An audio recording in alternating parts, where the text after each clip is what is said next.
Analyser des cartes à différentes échelles permet de comprendre des faits géographiques en révélant des réalités multiples par l'utilisation de zoom avant ou arrière. Pour analyser des cartes à différentes échelles, il faut suivre 4 étapes.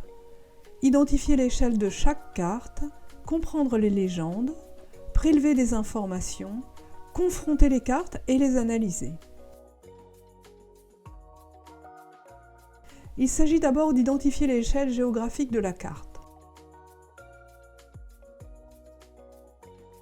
L'échelle peut être mondiale, nationale, comme les États-Unis, ou régionale.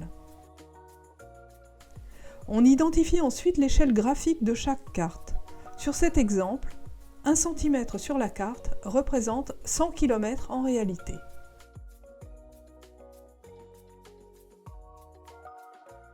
Pour comprendre la légende de chaque carte, on repère d'abord le type de figuré utilisé. Ils peuvent être de surface, ponctuels ou linéaires. On repère ensuite la manière dont l'information est hiérarchisée grâce aux variations de couleurs et de taille des figurés.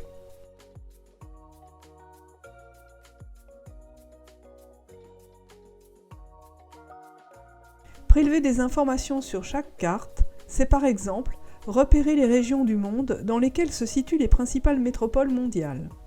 Amérique du Nord, Europe occidentale, Asie orientale.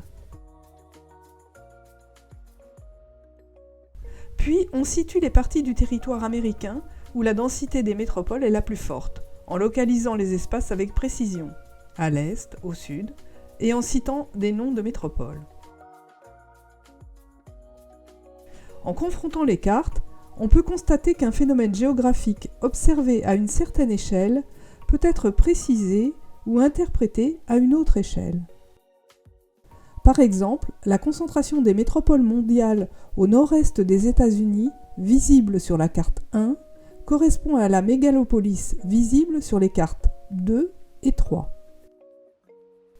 Enfin, on utilise ces connaissances pour interpréter les cartes.